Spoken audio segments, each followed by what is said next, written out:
time or whatever. And I'll keep that up to date whenever it does change, especially like if it might change last minute, who knows type thing. Yeah. But that one was, Valentine's Day. So I said, okay, let's not do that then. Well, we just talked without you. That's cool. We stayed on. We stayed the whole time. But there you go. I didn't come on. I was in Florida at the time, so I didn't join in. Yeah. So it's on your website if it's canceled, John, huh? Yeah, and also on the YouTube. If you listen to the YouTube videos that we make of this thing, and then it'll say there, next Tuesday talk is scheduled for whatever time and day. Okay. That'll be in there too. All right. Yeah, and I do try to give more advance notice. There was one occasion where it was just like I couldn't make it, and I just had to put on the website real quick that I can't make it. So. Yeah. Mm-hmm. Well, it's not like we've traveled a long distance. Right. Yeah. There, there's a closed sign or whatever. Traffic getting to that location. Yeah. Indeed. Yes.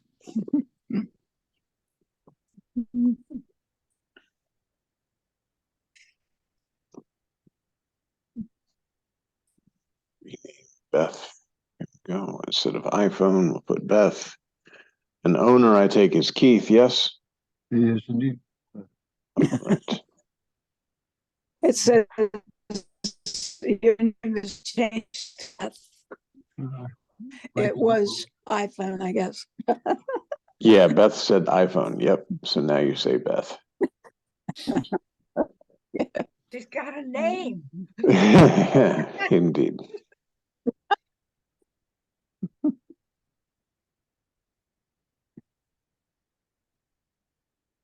And I think we're in speaker view. Yes. Yeah.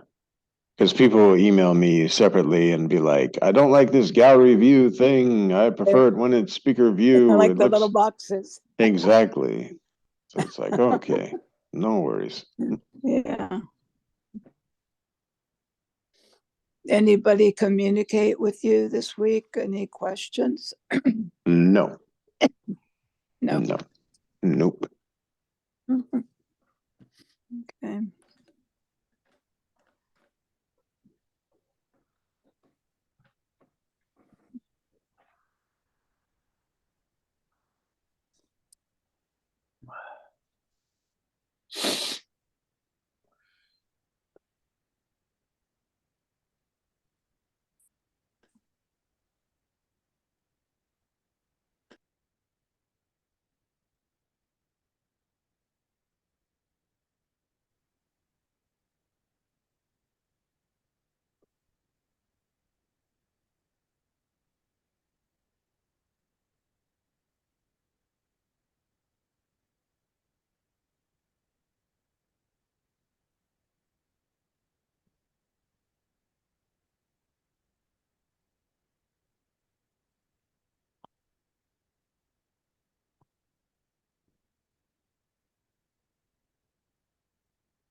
Well, a few days ago, I was using the I am, or the I, as just a mantra, and I was reflecting and reading a little bit more about I am, and I was just pulled into an altered state, or I guess it was intoxication of the selfless self, and it was. It lasted for a long time. It was a very deep, the intoxication thing. It was very, very deep. And I know that Nisargadatta said that was one of the ways that his teacher just told him, concentrate on the I am. Hmm? Yeah. But it was, it seemed like I was aware, but I wasn't Beth. No, I was aware, but I wasn't Beth. And I don't know, it felt like it just could go on forever. But then I was alone, but somebody touched me. I don't know what it was. My cat wasn't there or anything, but then I realized, and then that it was sort of like I sort of came out of it. But one of the questions I had this afternoon maybe was on conviction, because I think that Ramakant talks about conviction, and when the separate self is so completely as seen as concept or illusion or whatever, that there comes a time of conviction. And I think for you, John, that came in India, and it's just always, you're always now like convicted. But I think that there's the character Beth, reappears, even though lots of time. I mean, there aren't many thoughts. I don't get bombarded by a lot of thoughts. So, but could you say something about conviction? Yeah, conviction is when you know yourself in a real sense. You're no longer like when somebody touches you. Okay, there's like a knock on the door. Answer, hello, what's happening? But you still remain with yourself. You don't give yourself away. You don't have to like answer the door as Beth. You can answer the door as your own self. Okay, within this illusion, there is a knock on the door. Someone is touching the body. Hello, Beth. And you respond. Oh, yes, hello, this is Beth. Even though you know inwardly you are not Beth. And that there is nothing in all of this is happening inside you. Actually, I'll tell you, today I went to the cardiologist and they had a whole battery of tests and stuff. They put this thing on your chest and move it around and all this kind of stuff. And she was asking me to lay this way and lay that way. And there's something in you that knows that if I was to identify myself, I would be more like the space in the room than this lump on the table. Like the lump on the table is going through all these activities, but I'm not. It's like there's an awareness that the activities are occurring, but there's no identification that this thing is happening to a me. And yet I don't have to say that. There's a knowingness of this, that it's just, this is not, because when you remain with your selfless self, you know yourself in a real sense, then it's not possible for this body. Yes, there's an awareness of the things that are going on with the body, but that awareness itself is formless. So you could almost say like it's a deep, deep, deep seeing here that, okay, this body's being touched and moved and all this sort of thing, but it's not touching you. You're absolutely formless. And then when you know yourself in this way, it's like Maharaj talks about the formless holder of the body. This just I, without the local identification of being in a body, is everywhere. And then, okay, this body is being used by that everywhere, but there's no need to locally identify and say, oh, this is happening to me. This is happening within myself. And again, I am more like the space in which the nurse or the doctor or whomever, the technician, I guess is the best word for this, is doing this smearing thing on this body. But I'm more like the space in which both objects are interacting than I am any one of the objects within that selfless self. Because again, it's like a dream. The dreamer may be dreaming that there's a doctor examination going on. But the dreamer that's created this dream consciousness and with both objects are appearing and interacting are the same, just providing for the scene. And both objects are interacting within that scene. But when you wake up, you know, oh, it all came from me. So the technician was my own self, and the person being examined was my own self. And if I was to identify anything, once I know this as this dream, what object or what objectlessness would I be in that dream? Who would I be in that dream? Now that I've woken up and I know it's dream. So the conviction is, I know myself in a real sense. I am absolutely formless. So what might I be if I am formless? How can anything interact with my own self when I am formless? And what is there other that can interact with formlessness, with that you are? And the conviction is the same as when you wake up from the dream. Oh my gosh, all that stuff seemed really real at the time. Touching and moving and examining and or like we talk about the river and you're walking the dog. All these things can happen within the dream, but you wake up and the conviction is, oh, that was just a dream. So when you know yourself in a real sense, the conviction is, oh, so that I am that. All of this is within my own self. There's no difference between that dreaming consciousness and this waking consciousness. They're just appearances. And now I know myself. So I'm absolutely convinced that this world cannot be true.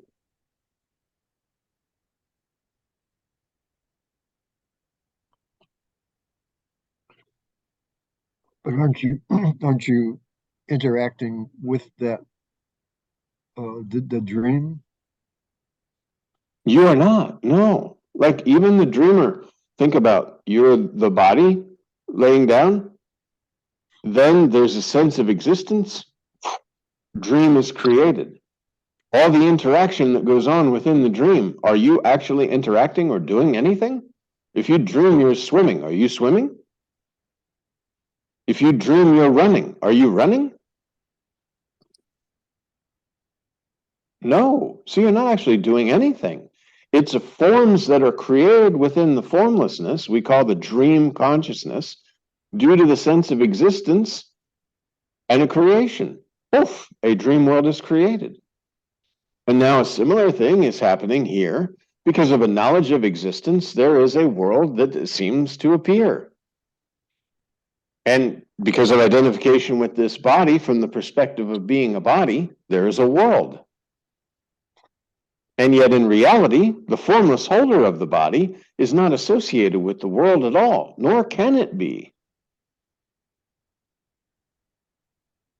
Yeah, I could sort of get that, but still some teachers say that the Who's some teachers? Forget about teachers. Well, your own self is your teacher. And well, every single one of the teachers that you're going to name is your own self. They just are understanding themselves in different various ways, but it's your own self. But what they say, what I was going to say, they say, and what also I find hard to like maybe believe that the world doesn't have any existence at all. I can see that it's passing and that it's nothing. It's a dependent existence. It's a relative existence. It's dependent on you, but not you, Keith. It could care less. If Keith right now burst into flames, the world is quite fine. It's not dependent on Keith. It's dependent on you. Think of the formlessness like a puppet master that has its hand up your rump and is talking, I am Keith, I am Keith. And then it takes its hand away. Keith, the puppet, is lifeless, nothing. But the puppet guy who's still doing is still doing. The show goes on. Does that make sense? I didn't quite get that. In other words, look at all the bodies that are up on this screen and picture them all as puppets. The formlessness has its hand up and is speaking through all of these puppets on our puppet stage. the hand suddenly came out from the puppet labeled John. All these other puppets are still there because the puppet master himself is not gone. The I exist, the I am, that you are, is animating all of these dead bodies. Maharaj talks about pull the presence out of any one of these forms, and they're just lumps of goo. Mm-hmm. Even your mother, whom you have sincere devotion and all this, oh, I love my mother and all that. As Maharaj says, when the presence leaves the body, you're not leaving your mother on the couch, and being like, oh, but it's my mother. I love her so much. You're like, no, take it away, burn it or bury it. Because it's a dead body. I have a question. Go ahead. Oh, go ahead. I'm sorry. I didn't mean to interrupt. No, not at all. Please, please. So, okay. So I've seen something in my life. I'm in the medical profession. I saw somebody sleeping, well, I thought was sleeping in bed. And then I saw a translucent, that person floating above the bed when I turned around. And I immediately, being a nurse, thought the person was dead. So I kind of screamed, and the person jumped up and said, what's wrong? What's wrong? And I'm like, oh, I thought you were dead. I saw you floating on the ceiling. And the person's like, I think I was out of my body. Said, I think I was out of my body. So is that like goo that I saw that? I mean, I just don't, I've been perplexed about that experience for forever. Master has said that I had this. Master has said, Sri Ramakant Maharaj has said about miraculous spiritual experiences. And they may or may not be, but we disregard those because they're all within the bubble of illusion. Everything that was witnessed, everything that was seen. And he gives the example of Nisargadatta Maharaj, who was going on a spiritual journey and was out in the desert and he was very hungry, he's very thirsty, he's very tired, and he wanders upon and he sees an old man. And the old man says, oh, please come in the cottage. And he gives him a little bit of water, he gives him some food, has a little bit of rest.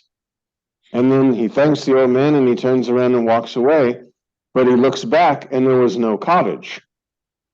And then he wrote a poem like, my master has become water for me. My master has become food for me. My master has become shelter for me.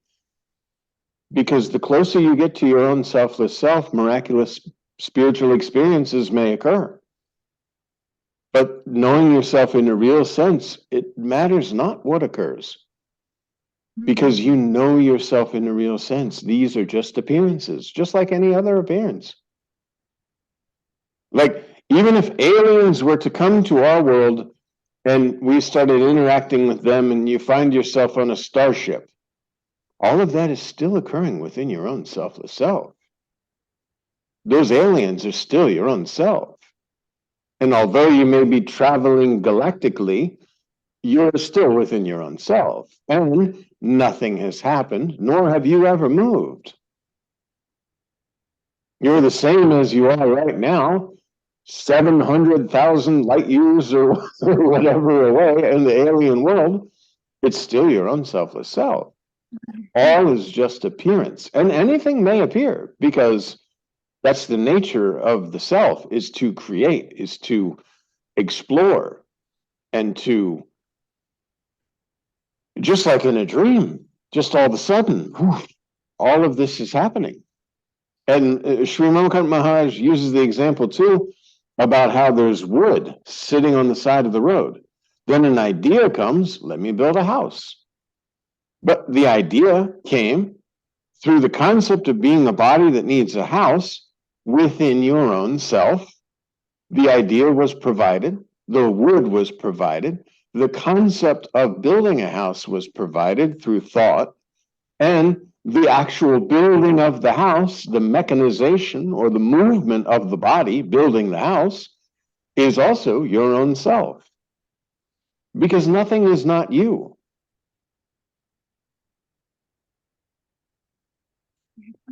You're everywhere, all the time, in everything and everyone. And absolutely nothing in particular.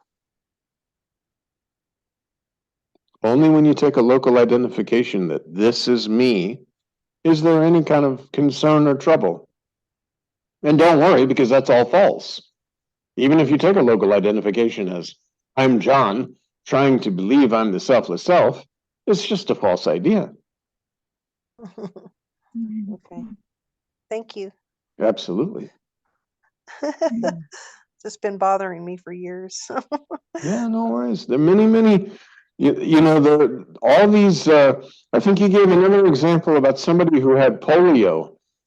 And Sri Ramakant Maharaj, who was no longer in the body, appeared to this lady and said, I'm curing you of this polio, or maybe not polio, some kind of disease of the lungs. But I'm curing you of this. Go back and tell the villagers that you're cured. And sure enough, she was cured. But he was not in body, and yet appeared to her as if he was in body form to her. Many also in religions of various sorts, they talk about, you know, saints appearing or seeing saints or all these sort of things. But this is only miraculous spiritual experiences occur when you're closer and closer to your own selfless self. And they could be bad experiences too. Oh, I saw a demon lurking and doing terrible things. Okay, but these are just appearances. That's why even the concept of heaven and hell, of course, they're concepts, because in order to have a heaven or a hell, you have to have a body form in which is separate in order to go to heaven or hell, or you say the soul, the individual soul, goes to heaven or to hell, but you're not an individual. The concept of being an individual is a false idea based on the belief of being a body. If I know myself in a real sense, even if I'm just Christian and I don't know myself in a real sense, but I say my soul leaves, or if my soul's formless, then it joins the formlessness. So there wouldn't be like a form-based soul within the formlessness that you are. The concept of being a body is where this concept of separation comes from. Me and you. We don't sit there and say your air, my air, and the universal air. Like I breathe in, now it's John's air. I breathe out, now it's universal air. But it's just air. We conceptualize, and the mind likes to label things, universal air, individual air.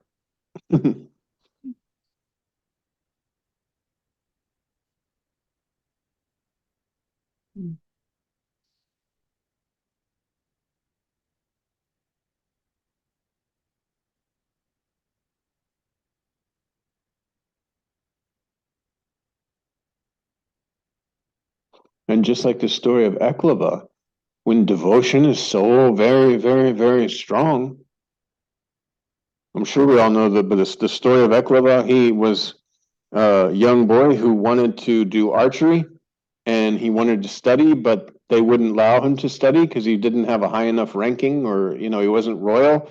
And this Dronacharya, I believe, was like this teacher, but would not teach Eklava. So Eklava went into the woods, and his own selfless self was teaching. He had such strong devotion that he built a little statue, and he would say, oh, am I aiming right? And the answer would come, a little bit lower, my son, a little bit, you know, my boy, this way, this way. And he became the best archer because of this devotion to a statue that he believed, or he imparted strong belief that this is my master. Because even when he won the archery and the people were like, hey, who taught you? He said, oh, you taught me.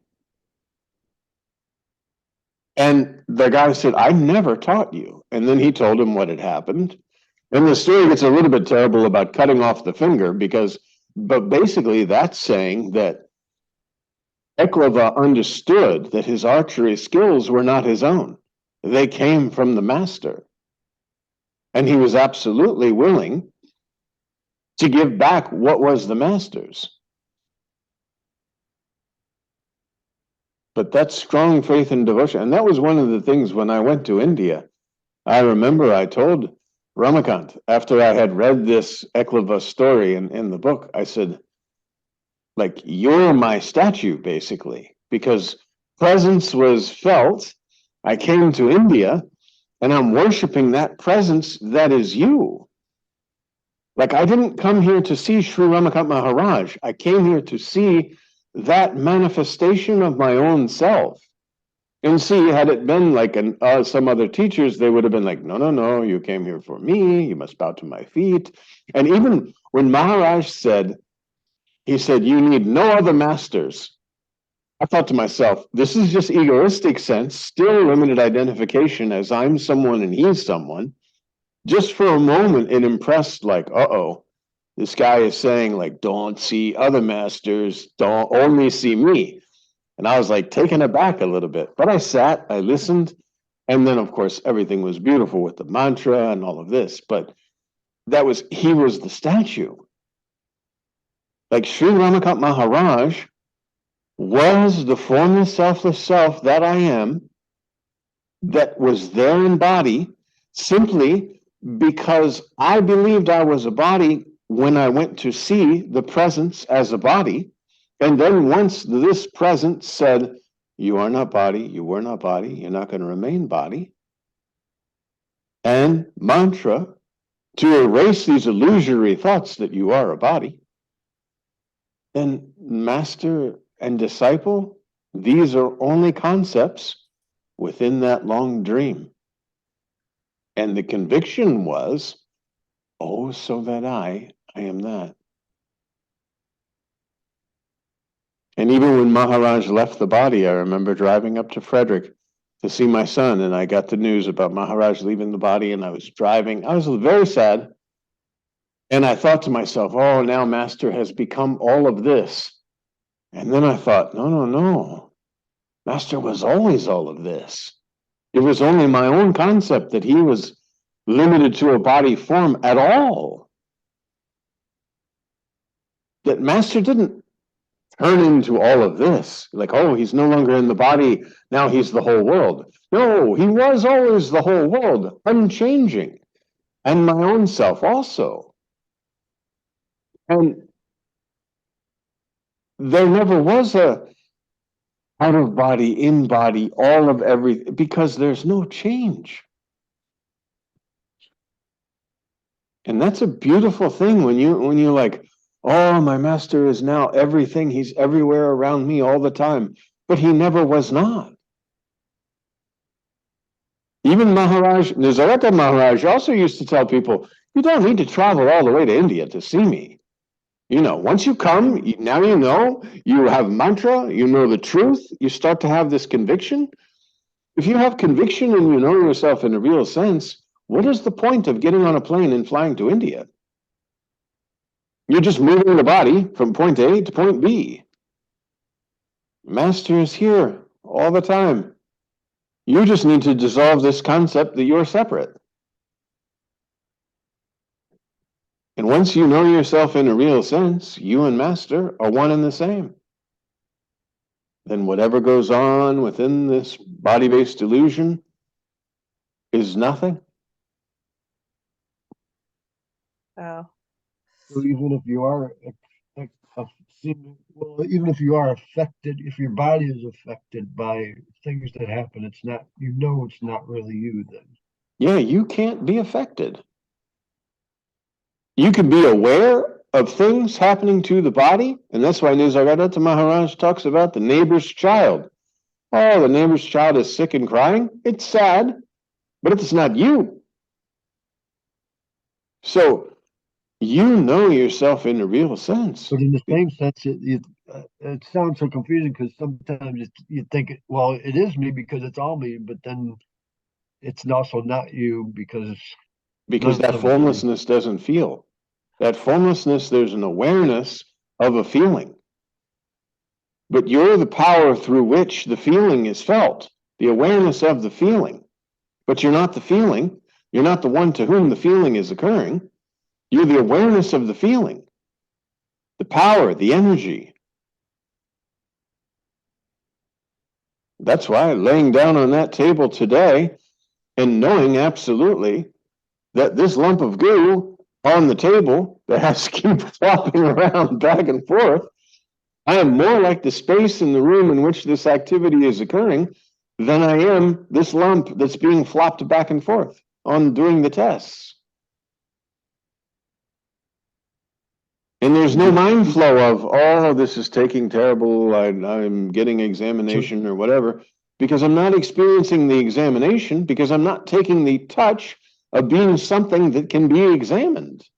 But both are present, though, right? Even like the power, which is not limited at all to anything, is present.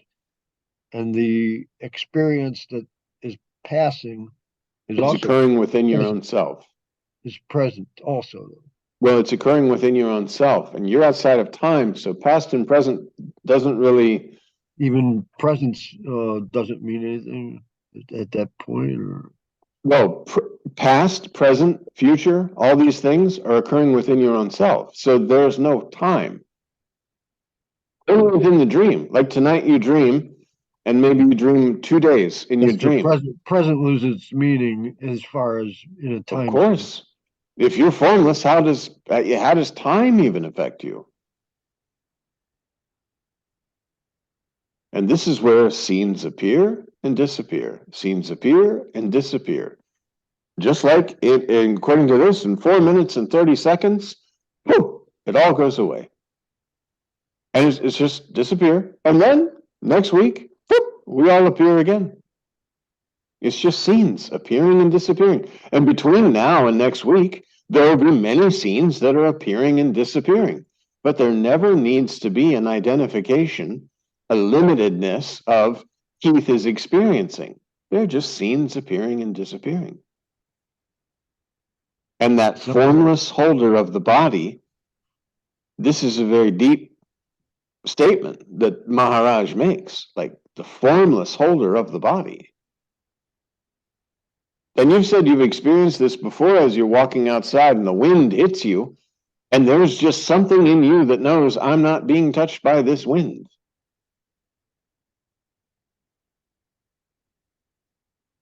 There's an awareness of wind hitting the body, but the wind is not hitting you. Even rain, there's an awareness that raindrops are falling on your head, the same as rain falling on the roof of your house. They're not falling on you. There's an awareness that this body is having rain dropped on it. Or that rain is hitting this body. Just like roof, there is rain hitting the roof.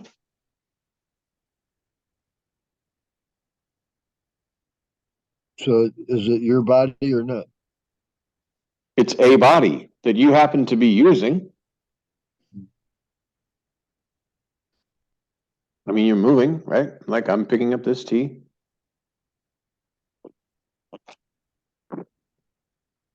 Using this instrument of John. And not even need to say instrument of John, just this instrument. The same as when you see in the movies with the science fiction where they put their hands inside these electronic gloves and they move stuff around and pick things up and do this and do that. They're not that little electronic body, but they're providing the power and movement and the energy to move this instrument. In a similar way, you're formless holder of the body. Your power, your energy is moving the body. But you don't have to take the touch that you're a doer of actions within the body because you know you're formless. Even your so-called decisions. Oh, should I do this or should I do that? Really meaningless when you know yourself in a real sense. Because it's all occurring within yourself. In a dream, you may make 100,000 decisions. And some may be right, some may be wrong within the dream. But when you wake up, no right, no wrong. So where does choice come in? In the moment. You sit there and you use this body and you You have the appearance of making a choice because of the concept of duality, and that you have the ability to somehow interact with the illusion using this body form. Like a video game. You have a character, you can play the video game, make him run around and pick up stuff and all that, because you have a character in the game. Or in a dream, you have a dream character so that you can interact with the dream formlessly as a form. The choice only applies to the form? It only applies to the bubble of illusion. Well, yeah, okay. No choice can be made outside. Just like a fish in a fishbowl. They're over here and they say, hey, let's go on vacation over in this other side. And they make that choice and they go over here. Or maybe the other fish says, no, I'm going to stay here. The other fish goes, this one stays. All the decision, all the movement, all the activity is within the bubble of illusion, that fishbowl. Their entire existence is within the fishbowl. And yet, if you said, hey, fish, do you know you're in a fishbowl? They wouldn't understand the concept of fishbowl. Hmm.